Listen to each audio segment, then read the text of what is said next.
Meet Rick Strawn. He kidnaps children for money. Out of all the kids I've taken, I don't think I have ever taken a kid that wanted to go, was happy about going. He's a former police officer from Atlanta who's found a new calling. He'll come to your house at night and remove your child for you. Well, for that matter, I don't think I've taken many of them that didn't profess to hate their parents when they walked out the door. Strawn is at the sharp end of a growing popular industry in teenage behavior modification, the part that doesn't take kindly to scrutiny from the outside world. Because within America's vast camp culture are an estimated 3,000 to 10,000 teenagers being held in remote institutions against their will with little or no official oversight. It's $1 billion industry. It's hugely profitable. It's very easy to make money this way, and since there's no regulations, you really can't get in trouble for it. The Worldwide Association of Special... A major player is WASP, a consortium based in Utah, earning $90 million a year. For teens struggling in their home, school, or community. It sells tough love for troubled kids, but the reality is something quite different. I was pinned down. He grabs me by the back of the head, slams it 10 times, grinds it 10 times, and then slams it 10 more times. More and more people would start jumping on you and like holding you down. And like, they'll do silly things to you, like they'll grind your bone onto the concrete floor.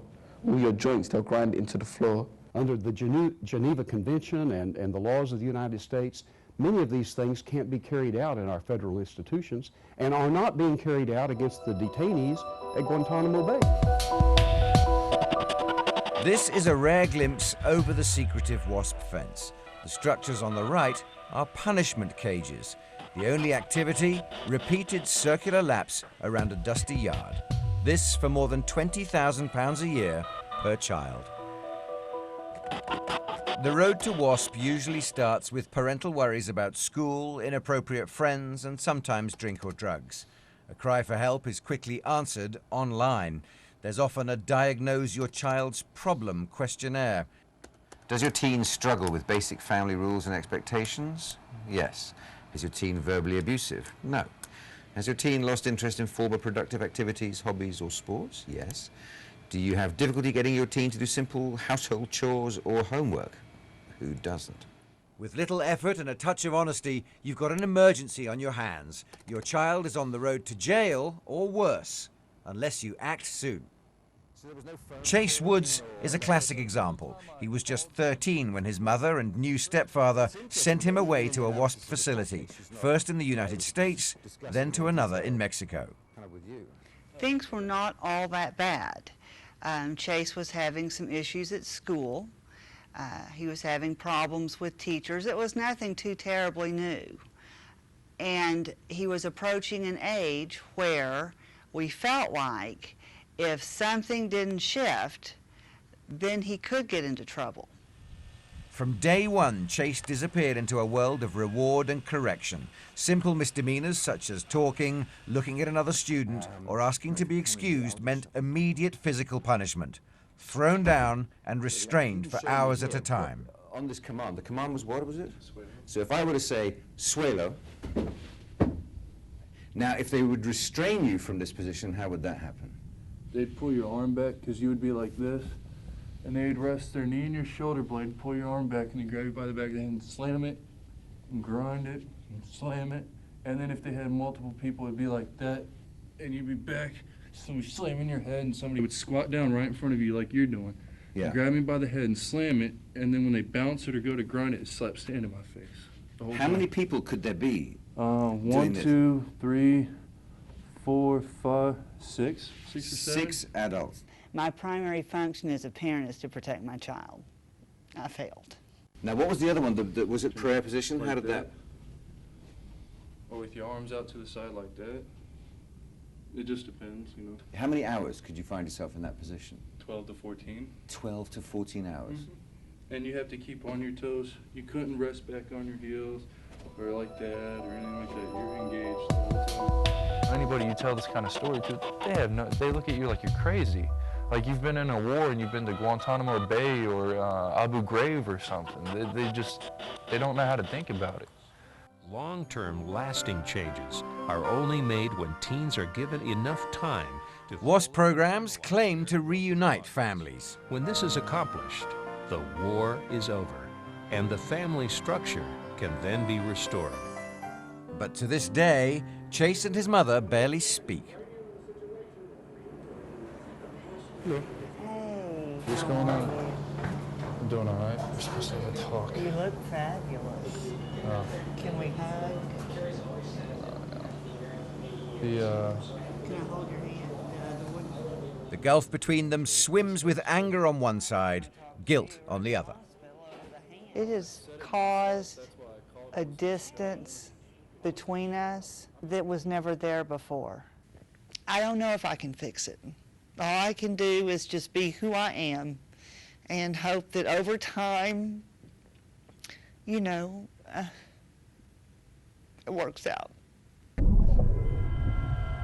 Not surprisingly, few teenagers go willingly. Many are taken off by professional escorts like Rick Strawn.